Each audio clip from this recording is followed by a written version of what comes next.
Hello dear student, welcome to your SGMMIC online classes.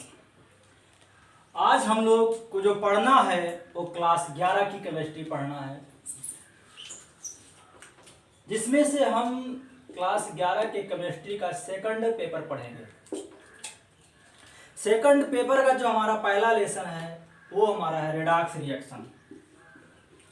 Redox reaction, redox reaction के बारे में पढ़ेंगे। अब इसमें जो रेडॉक्स का शब्द है ये दो शब्दों से मिलकर बना हुआ है। ऐसा कह सकते हैं कि इसमें दो अभिक्रियाएं हमारी सम्मिलित है। जैसे एक इधर देखते हैं रेडॉक्स, रेड देखते हैं, दूसरा लिखा है ऑक्स। रेड मतलब यहां जो लिया गया है रिडक्शन से लिया गया है और ये लिखा है ऑक्सीडेशन से लिखा है। ठीक है, तो सबसे पहले इनकी बात, ये दोनों जो ऐसी अभिक्रियाएं होती हैं या के बात कहा जाए कि ये वो अभिक्रियाएं होती है जिनमें ऑक्सीकरण और अपचयन दोनों एक साथ सम्मिलित होती हैं। जो ऐसी अभिक्रियाएं होंगी जिनमें ऑक्सीकरण और अपचयन दोनों एक साथ सम्मिलित होंगी या होंगी, दोनों प्रक्रियाएं एक साथ होगी, तो वह अभिक्रिया हमारी रेडॉक्स रिएक्शन कहलाएगी, जिसकी हिंदी होती है अपचो अपचयी अभिक्रियाएं। अब यहाँ पर उदाहरण में देखते हैं कि हमने सोडियम लिया और क्लोरीन लिया। सोडियम को क्लोरीन के साथ जब अभिक्रिया कराते हैं तो हमारा यहाँ पर इनिशियल सोडियम क्लोराइड बनता है। अब यहाँ हम देखते हैं कि जो सोडियम हमारा है धातु है और क्लोरीन हमारा क्या है, अधातु है। तो हम जानते हैं कि धातुओं में जो होता है इलेक्ट्रॉन त्यागने की प्रबल क्षमता होती है। तो यहाँ पर जो इलेक्ट्रॉन त्यागने की प्रबल क्षमता की बात की गई है, तो सोडियम का परमाणु क्रमांक कितना होता है, 11 होता है। अब इनकी जो संरचना की बात करें तो 1s2 2s2 2p6 यानी 3s1। इसके वायतम कोष में एक इलेक्ट्रॉन है, अर्थात ये एक इलेक्ट्रॉन को अपने वायतम कोष से अपनी अष्टक को पूरा करने के लिए क्या कर देता है, त्याग कर, और ये धनायन बना लेता है। दूसरी बात की जाए क्लोरीन की, तो ये क्लोरीन की बात की जाए तो क्लोरीन का परमाणु क्रमांक कितना होता है, 17। इसकी जो संरचना 1s2 2s2 2p6 3s2 और 3p कितना होगा, 5 होगा। अब यहाँ पर 3p5 की बात की गई है, अर्थात जैसे देखें इसके तीसरे कोष में कितना है, 7 इलेक्ट्रॉन टोटल है, अर्थात एक इलेक्ट्रॉन और आ जाए तो इसकी वायतम कोष की क्या हो जाएगी, पूर्ति हो जाएगी, और क्लोरीन एक इसका जो आर्गन का संरचना क्या कर लेगा, प्राप्त कर लेगा, अर्थात ये भी क्या हो जाएगा, अस्थायी हो जाएगा। तो हम देखते हैं कि सोडियम के पास एक इलेक्ट्रॉन क्या है, एक्स्ट्रा है, जो त्यागना चाहता है, और क्लोरीन के पास एक इलेक्ट्रॉन की कमी है, जो एक इलेक्ट्रॉन को क्या करता है, ग्रहण करना चाहता है। तो सोडियम यहां से एक इलेक्ट्रॉन को त्यागेगा और क्लोरीन उसके एक इलेक्ट्रॉन को क्या करेगा, ग्रहण करेगा, और ये इस प्रकार की संरचना को क्या कर लेगा, प्राप्त कर लेगा, या कहें NaCl और क्लोरीन बनेगा, सोडियम क्लोराइड होगा।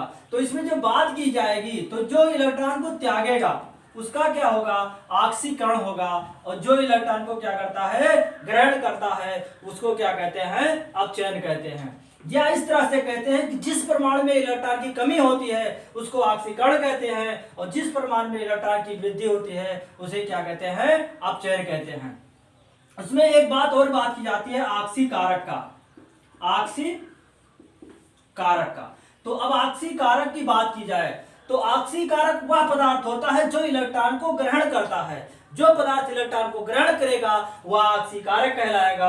और दूसरी बात किया जाए अब अपचायक का, अपचायक का, तो अपचायक वह पदार्थ होगा जो इलेक्ट्रॉन का त्याग करेगा, वह पदार्थ अपचायक कहलाएगा। तो इस समीकरण में देखते हैं कि जो हमारा सोडियम है वो अपचायक का कार्य करता है, अपचायक का कार्य करता है, और जो क्लोरीन है वो हमारा एक ऑक्सीकारक का कार्य करता है, ऑक्सीकारक का कार्य करता है। और एक दूसरा उदाहरण देखते हैं,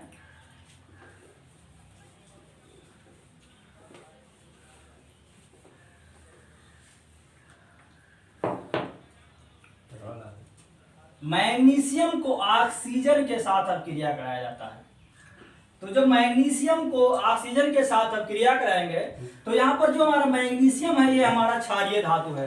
क्षारीय धातु है। क्षारीय धातु दो प्रकार के होते हैं, एक क्षारीय धातु होता है और दूसरा क्षारीय मृदा धातु होता है। तो जो मैग्नीशियम है ये हमारा क्षारीय मृदा धातु है। तो क्षारीय मृदा धातु की जो हम जानते हैं ऑक्सीकरण संख्या होती है वो +2 होती है। ऑक्सीकरण संख्या क्या होता है? ऑक्सीकरण संख्या वह होता है किसी परमाणु के आयतन कोश में उपस्थित इलेक्ट्रॉनों की संख्या उसकी ऑक्सीकरण संख्या कहलाती है। अब इसकी जो टोटल मैग्नीशियम का जानते हैं परमाणु क्रमांक कितना होता है?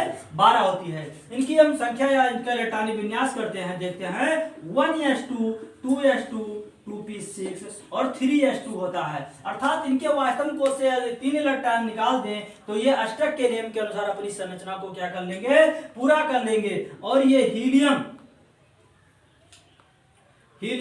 और ये नियॉन की संरचना को क्या कर देंगे? फॉलो करेंगे। और उसके बाद क्या देखते हैं? ऑक्सीजन की। तो ऑक्सीजन का जो परमाणु क्रमांक होता है कितना होता है? 8 होता है। इनकी संरचना देखिए 1s2 2s2 2p कितना होता है? 2p4। अब इनके बात की जाए तो इनके आयतन कोश में कितने इलेक्ट्रॉन हैं? 2 2 4, यानी दो जो इसकी बात 4 2 6। जब इनके जो बात की जाएगी दूसरे कोश की, दूसरे कोश में टोटल कितने इलेक्ट्रॉन हैं? यहाँ पर 6 इलेक्ट्रॉन दिखाई दे रहे हैं। अर्थात इनको 2 इलेक्ट्रॉन कहीं और से मिल जाए तो इनकी आयतन कोश की क्या हो जाएगी? पूर्ति हो जाएगी। 2 इलेक्ट्रॉन को पूर्ति हो जाएगी। तो यहाँ पर मैग्नीशियम 2 इलेक्ट्रॉन को त्याग करेगा और ये 2 इलेक्ट्रॉन माइनस क्या करेगा? यहाँ पर ग्रहण करेगा। इस प्रकार ये मैग्नीशियम ऑक्साइड को क्या कर लेता है? प्राप्त कर लेता है। तो उसके बाद ये सब तो क्या था? उदाहरण। अब हम देखते हैं इनकी परिभाषाएं कैसी होती है, किस प्रकार की इनकी पूरी व्यवस्था होती है।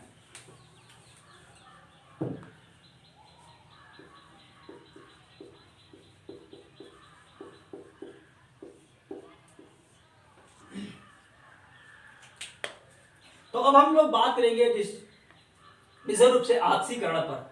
तो अब ऑक्सीकरण पर बात करेंगे तो ऑक्सीकरण वह पदार्थ होते हैं जिनमें क्या होता है? इलेक्ट्रॉन त्यागने की प्रबल क्षमता होती है। जो इलेक्ट्रॉन त्यागते हैं वह पदार्थ हमारे क्या कहलाएंगे? ऑक्सीकरण कहलाएंगे। या हम इसको इस तरह से कह लेते हैं कि ऑक्सीजन हाइड्रोजन का निष्कासन और ऑक्सीजन का जुड़ना भी हमारा क्या कहलाता है? ऑक्सीकरण कहलाता है। जैसे हम यहाँ पर बात किया गया, अभी तुरंत एक उदाहरण देखे थे, जिसे देख लें कि जिंक को लिया गया और क्लोरीन को लिया गया। तो जिंक और क्लोरीन को जब क्रिया कराएंगे तो यहाँ पर ZnCl2 बनेगा। ZnCl2 यानी जिंक क्लोराइड का निर्माण होगा। उसके बाद बात करें अपचयन की।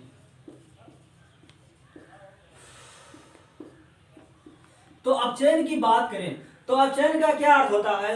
अपचयन का जो अर्थ होगा कि ऑक्सीजन का जिसमें क्या होता है? हाइड्रोजन का निष्कासन होगा और ऑक्सीजन को क्या होगा? इसमें वृद्धि। या बात करें कि वह पदार्थ जो ऑक्सीजन या इलेक्ट्रॉन को क्या करेंगे?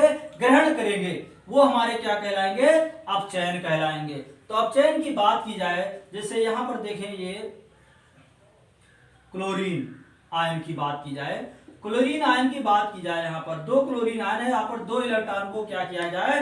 बाहर से दिया जाए और ये क्लोरीन की संरचना को क्या कर लेता है? प्राप्त कर लेता है। सोडियम आयन में 1 इलेक्ट्रॉन को बाहर से एंटर किया जाए और ये सोडियम धातु प्राप्त कर ले। उधर से देखिए मैग्नीशियम आयन को बाहर से 2 इलेक्ट्रॉन ग्रहण करे और ये मैग्नीशियम धातु प्राप्त कर लेगा। जो इस प्रकार की संरचनाएं होंगी या ये सब पदार्थ हमारे क्या कहलाएंगे? अपचयन कहलाएंगे। धन्यवाद। इसके बाद हम अगले वीडियो में देखेंगे।